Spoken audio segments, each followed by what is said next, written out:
Hola, bienvenido a un nuevo capítulo de Electromovilidad en Casa. Hoy día veremos lo que es el controlador. Antes de comenzar esta cápsula, es importante entender lo que es un microcontrolador y un transistor de potencia. Un microcontrolador es un circuito integrado monolítico digital, es decir, es un trozo de semiconductor fabricado a nivel de nanómetros. La fabricación es por capas e incluye transistores, interconexiones, resistores, capacitores e inductores.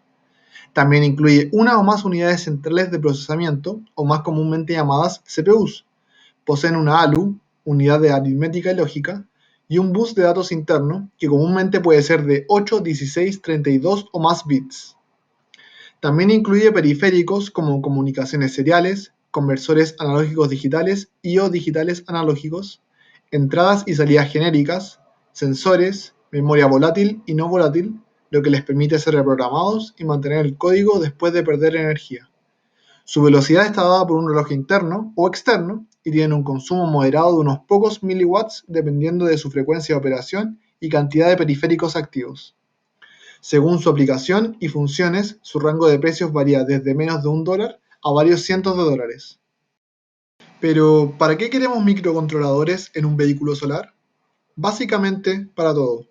Los microcontroladores son los encargados de recibir y procesar las señales externas como el acelerador, los voltajes y corrientes de las baterías, paneles y motores, estado de los instrumentos, accesorios como las luces, panel del piloto, etc. También pueden medir la posición del automóvil y detectar aumentos en la temperatura de los motores o baterías. Una vez que los microcontroladores leen estas señales, deben procesarlas y tomar decisiones, transmitiendo la información sobre si aumentan o disminuyen la velocidad del motor, encienden o apagan las luces del vehículo, mostrar el estado de las lecturas de sensores en el panel de instrumentación del piloto, etc. Por otro lado, un transistor de potencia es un dispositivo de tres conexiones que permite conectar o desconectar el paso de una corriente desde unos pocos a cientos de amperes entre dos de sus conexiones, controlados mediante una señal eléctrica aplicada a la tercera conexión. Es decir, es un switch o válvula con control electrónico. Existen distintos tipos de transistores de potencia, pero nos centraremos en explicar brevemente los MOSFET tipo N, que son los más utilizados en esta área. Los MOSFET tienen sus tres conexiones denominadas Gate, Drain y Source. El paso de corriente ocurre entre los terminales Drain y Source, y la señal de control se debe aplicar en el terminal de Gate.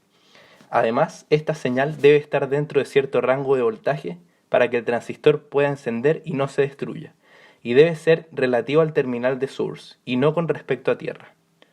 Normalmente el MOSFET estará apagado si hay 0 volt entre gate y source, y se encenderá si el voltaje entre gate y source está entre 5 y 18 volts para un transistor típico.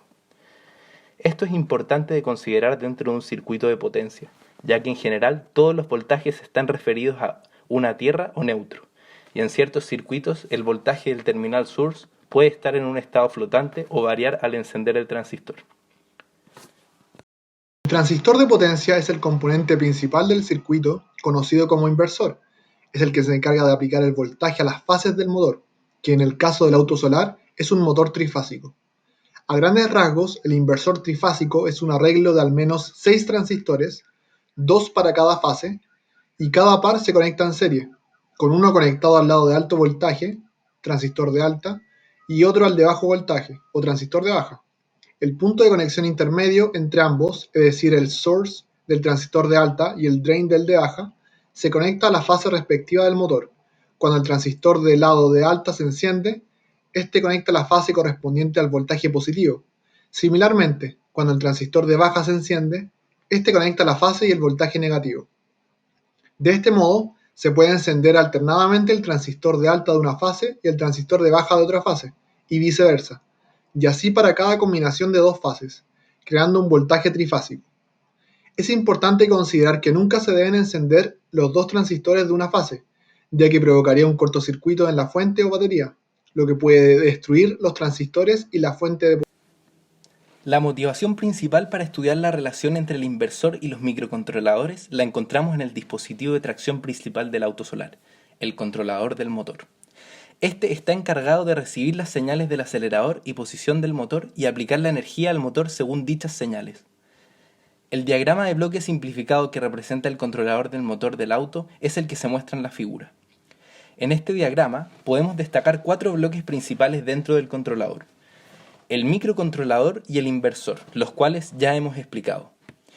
El regulador de alimentación, que es un circuito conversor DC-DC, que baja el alto voltaje de las baterías a niveles usados por los circuitos digitales internos del controlador, que pueden ser de 3.3, 5 y 12 volts. El gate driver es un circuito intermedio, el cual recibe las señales de activación de los transistores desde el microcontrolador, que normalmente están a niveles de 0 volt a 3.3 o 5 volt, y las convierte a los niveles de voltaje necesarios para encender los transistores, que, como se mencionó anteriormente, requieren de ciertas condiciones para encender y apagar. Además se encuentran a distintos y altos niveles de voltaje, o incluso con sus terminales con voltajes flotantes. Para ello cuenta con circuitos auxiliares, que permiten producir voltajes aislados o con una referencia flotante para aplicarlos a los transistores, entre otras soluciones. Además, algunos circuitos gate driver permiten aislar eléctricamente las conexiones, con lo que se protege el circuito de control si es que ocurre una falla en el inversor, evitando su destrucción producto de los altos voltajes. Existen diferentes tipos de controladores de motores, dependiendo del tipo de motor, su tipo de voltaje, tamaño, su potencia, funcionalidades y esquemas de control, entre otros parámetros. Por ejemplo, tenemos controladores de motor de drones, como el siguiente, o un controlador de un motor de mayor potencia, como el de una moto eléctrica con motor brushless. Sin embargo, la mayoría de los controladores, tanto comerciales como fabricados, siguen el esquema general que vimos con más o menos componentes. Por ejemplo, con sensores o accesorios adicionales, como sensores de corriente, de fase del motor o incluso sin sensores de posición. Además, pueden aplicar distintas acciones y algoritmos de control, como rampas de aceleración, frenado regenerativo, debilitamiento de campo, control de torque, control vectorial, entre otros. Pero eso es un tema para otro capítulo. Así, concluye el capítulo de controlador del motor de esta semana. Te invitamos a seguirnos en nuestras redes sociales y estar atentos todos los martes para futuros Instagram TV. ¡Hasta la próxima!